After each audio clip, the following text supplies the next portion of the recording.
يهد الله فلا مضل له ومن يضلله فلا هادي له أشهد أن لا إله إلا الله وحده لا شريك له وأشهد أن محمدا عبده ورسوله اللهم صل وسلم على محمد وعلى آله وصحبه أجمعين أما بعد فيا عباد الله أوصيكم ونفسي بتقوى الله وطاعته لعلكم تفلحون. قال الله تعالى في كتابه الكريم أعوذ بالله من الشيطان الرجيم بسم الله الرحمن الرحيم يا أيها الذين آمنوا اتقوا الله حق تقاته ولا تموتن إلا وأنتم مسلمون. وقال أيضا في آيات أخرى وليخشى الذين لو تركوا من خلفهم ذرية ضعافا خافوا عليهم فليتقوا الله وليقولوا قولا سديدا. Shadaqallahul azim. Hadirin kaum muslimin sidang jamaah salat Jumat rahimakumullah. Pertama-tama supaya kita panjatkan ucap puji syukur kita dumateng ngarsanipun Allah Subhanahu wa taala.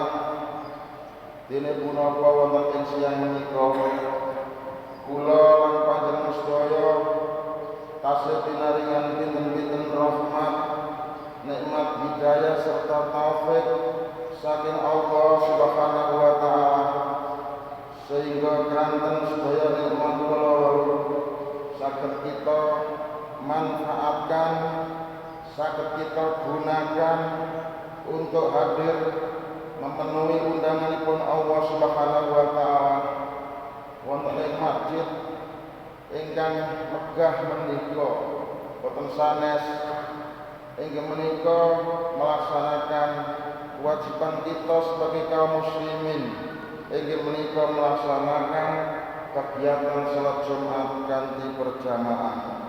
Pramila mugi-mugi sedaya amal kesayangan kita menika saged katampi dening Allah Subhanahu wa taala dipun catet sebagai amal ingkang saleh. Amin Allahumma amin. Salajengipun doa sholawat salam mugi-mugi tetep katur dumateng junjungan Nabi besar kita Nabi Muhammad sallallahu alaihi wasallam. Ma'asyiral muslimin rahimakumullah. Khutbah Jumat pada siang menika kula paringi tema, kula paringi judul inggih menika mencetak generasi unggul. Mencetak generasi Islam yang unggul. Nah, terkait dengan judul khutbah tersebut Allah Subhanahu wa taala telah berfirman di dalam Al-Qur'an yaitu surat An-Nisa ayat 9 yang berbunyi sebagai berikut. A'udzu billahi minasyaitonir rajim. Bismillahirrahmanirrahim. Wal yakhshal ladzina law taraku min khalfihim dzurriatan dhi'afan khafu 'alaihim falyattaqullaha wal yaqulu qaulan sadida. Dan hendaklah takut kepada Allah orang-orang yang sekiranya mereka meninggalkan keturunan yang lemah di belakang mereka, yang mereka khawatir terhadap kesejahteraannya. Oleh sebab itu, hendaklah mereka bertakwa kepada Allah dan hendaklah mereka berbicara dengan tutur kata yang benar. Ma'asyiral muslimin rahimakumullah, pelajaran yang bisa kita petik, pelajaran yang bisa kita ambil dari ayat tersebut adalah di sini ada pesan dari Gusti Allah kepada kita semua. Wahai umat Islam, hendaklah kamu semua itu punya rasa khawatir, punya rasa takut, punya rasa was-was, punya rasa wedi. Jangan sampai setelah kematianmu nanti meninggalkan generasi, meninggalkan anak cucu yang lemah. Saudara-saudara, jangan sampai setelah kematian kita nanti itu meninggalkan generasi. Jangan sampai setelah kematian kita nanti meninggalkan anak cucu yang rapuh. Jangan sampai setelah kematian kita nanti meninggalkan generasi anak cucu yang bodoh. Jangan sampai setelah kematian kita nanti meninggalkan generasi anak cucu yang miskin. Saudara-saudara, pesan Gusti Allah yang semacam ini sama halnya dengan kita. Itu dilarang mewariskan anak cucu yang lemah. Kita itu dilarang meninggalkan anak cucu yang rapuh. Kita dilarang Gusti Allah meninggalkan anak cucu yang bodoh. Juga pun kita diwanti-wanti, dipesan, dilarang dening Gusti Allah. Jangan sampai setelah kita itu mati, kemudian generasi anak cucu kita yang kita tinggalkan itu tahu-tahu lemah, tidak kuat, bodoh, rapuh, miskin, dan seterusnya dan seterusnya. Jadi saudara-saudara, yang dikehendaki oleh Gusti Allah dalam yang dikehendaki oleh Gusti Allah adalah wong Islam, warisilah anak cucumu, warisilah generasimu menjadi generasi yang kuat. Warisilah anak cucumu menjadi generasi yang hebat. Warisilah anak cucumu menjadi generasi yang handal. Warisilah anak cucumu menjadi generasi yang bermartabat. Warisilah anak cucumu menjadi generasi yang pintar. Warisilah anak cucumu menjadi generasi yang berkualitas. Warisilah anak cucumu menjadi generasi yang berdaya guna. Warisilah anak cucumu menjadi generasi yang kaya raya. Dan warisilah anak cucumu nanti menjadi generasi yang ber-SDM tinggi. Saudara-saudara, kalau memang demikian, maka berarti orang tua yang masih hidup ini diberi tanggung jawab oleh Gusti Allah. Kita sebagai orang tua yang masih sempat hidup di dunia ini, artinya bahwa kita itu diberi tanggung jawab oleh Allah Subhanahu wa taala, yaitu tanggung jawab menyekolahkan, tanggung jawab mendidik putra-putrinya, disekolahkan, dididik di bangku-bangku sekolah, khususnya sekolah madrasah ibtidaiyah. Ini adalah tanggung jawab sebagai orang tua terhadap dzurriyyah, terhadap generasi, terhadap anak cucu, terhadap putra-putri, supaya anak putra-putri kita itu diberi pendidikan, disekolahkan di madrasah. Supaya apa, saudara-saudara? Supaya kelak di kemudian hari bisa menjadi generasi yang hebat, bisa menjadi generasi yang bermartabat. Nah, jadi pesan Gusti Allah dalam ayat tersebut di atas adalah berupa dua hal. Apa itu? Satu, berupa larangan, dan yang kedua adalah berupa anjuran. Larangan apa itu, saudara-saudara? Larangan membiarkan generasi, larangan membiarkan anak cucu kita menjadi orang yang bodoh. Ini dilarang Allah, ini dilarang agama. Anak kita, generasi kita, putra-putri kita tidak boleh kita biarkan bodoh. Ini adalah pesan Gusti Allah dalam ayat tersebut. Dan kemudian selanjutnya adalah anjuran. Anjuran supaya apa? Supaya generasi, supaya anak cucu kita itu nanti kelak bisa menjadi orang yang pintar. Jadi sekali lagi Allah Subhanahu wa taala berpesan kepada kita, anakmu ya, temen lu, aja dadakno wong sing bodoh, tapi ciptakanlah dadakno anak-anakmu iku engko dadi anak-anak sing kuat, dadi anak-anak sing pinter, dadi anak-anak sing berilmu. Oleh karena itu, saudara-saudara, tugas kita sebagai orang tua adalah memintarkan anak. Dipintarkan dengan cara apa?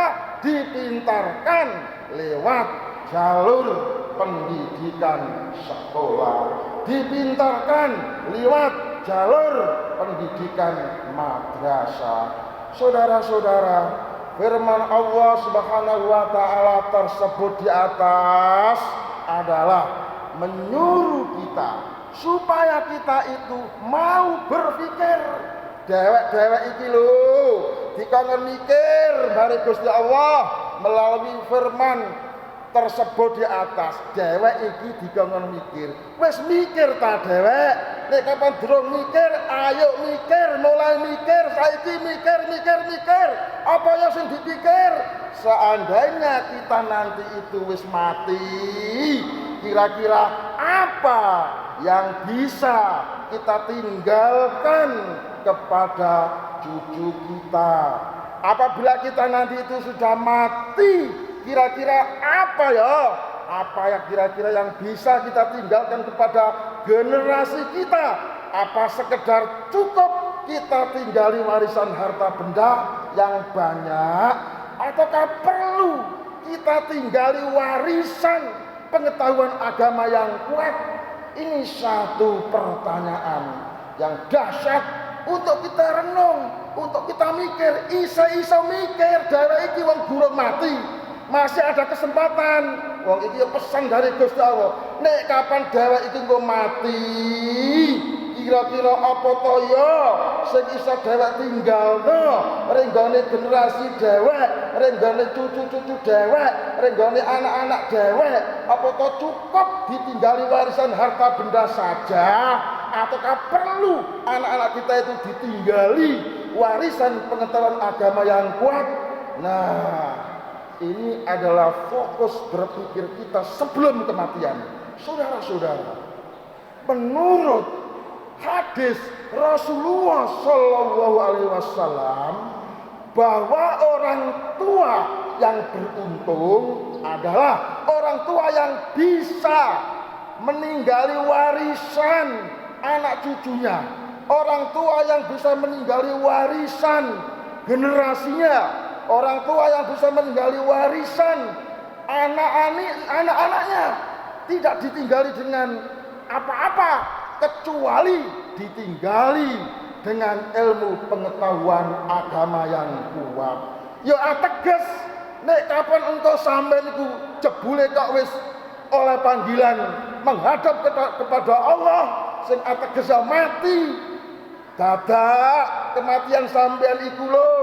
Lah kok iso ninggali warisan, iso ninggali ya peninggalan kepada generasi sampean, kepada anak cucu sampean, kepada putra putri sampean tinggali dengan ilmu pengetahuan agama yang kuat. Maka oleh Rasulullah SAW sampean itu dikatakan wong sing bejo, wong sing beruntung. Nah berarti saudara-saudara, sebaliknya madhab mukhalafahnya, orang tua yang rugi adalah orang tua yang ketika mati tidak bisa meninggali warisan anak cucunya berupa pengetahuan agama. Cuman sekedar bisa meninggali warisan harta benda belaka. Lah nek kapan ngene dadine wong sampean urip ndek donya mek satu kesempatan, jebule barang mati sing sampean tinggalno kok cuma sekedar harta benda warisan, mbok sampeyan dikatakan sebagai orang yang rugi menurut Rasulullah Shallallahu Alaihi Wasallam. Jadi firman Allah Subhanahu Wa Taala surat An-Nisa ayat 9 tersebut di atas adalah memberi isyarat kepada semua orang tua, ya termasuk saya, diberi isyarat apa? Supaya orang tua itu bisa mencetak generasi Islam yang unggul, yang berilmu pengetahuan, berwawasan luas, unggul dan berprestasi di segala bidang. Nah, tentu saja semua itu bisa dicapai hanya dengan cara bersekolah. Oleh karena itu, ini mumpung masih tahun ajaran baru, jangan sampai punya anak kemudian modal sekolah, suruh sekolah TK lulus, NI lulus, sanawiyah lulus, aliyah. Ini adalah pesan Gusti Allah dari ayat tersebut, supaya yang kita tinggalkan nanti tidak hanya sekedar harta, tetapi ilmu pengetahuan agama sebagaimana yang dikehendaki oleh Allah Subhanahu wa taala. Nah, ternyata tidak hanya agama saja yang menganjurkan generasinya itu supaya bersekolah, tapi pemerintah juga menganjurkan supaya anak bangsa Indonesia semuanya bersekolah. Tujuannya apa? Tujuannya hanya satu, yaitu supaya generasinya itu bisa maju. Inilah pernyataan pemerintah yang tertulis dengan bahasa Inggris. Starting in 1994, the government has put forward the 9 years compulsory education. The statement says that the Indonesian children must at least attend the 9 years primary education. It means that consisting of 6 years primary school and 3 years junior high school. Maksudnya apa saudara-saudara? Anak kita itu wajib sekolah sekurang-kurangnya 9 tahun belajar. Anak kita, generasi kita, ya anak cucu kita diwajibkan sekolah sekurang-kurangnya harus minimal wajib lulus sanawiyah atau SMP. Ojo sampai sampean duwe anak dadak mek lulus NI, mek lulus SD, gak sampai lulus sanawiyah, gak sampai lulus SMP. Ini melanggar negara, melanggar konsep negara, ya melanggar pesene Gusti Allah. Sekolah langsung dhuwur, bila perlu sampai S1, S2, S3 sampai iso jadi profesor, doktor. Sebagaimana anak terbaik pribumi Desa Ngembok ini sudah ada profesornya, insya Allah Bapak Uril Bahrudin. Ini adalah putra terbaik dari Ngembok yang sekarang sudah menjadi profesor satu-satunya di desa ini. Nah, dari sini dapat saya tarik kesimpulan bahwa antara agama dan negara itu punya misi yang sama, yaitu tidak ingin punya generasi yang duriatan diafan atau generasi yang lemah, tapi ingin punya generasi yang unggul, ingin punya generasi yang handal, ingin punya generasi yang berdaya guna tinggi dengan cara bersekolah. Kesimpulan khotbah saya adalah mencetak generasi unggul bagi agama adalah menjadi tanggung jawab orang tua. Sedang mencetak generasi unggul bagi negara adalah menjadi tanggung jawab pemerintah. Sekian khotbah saya, semoga ada guna dan faedah. Aku qouli hadza fastaghfiru innahu wal ghafurur rahim.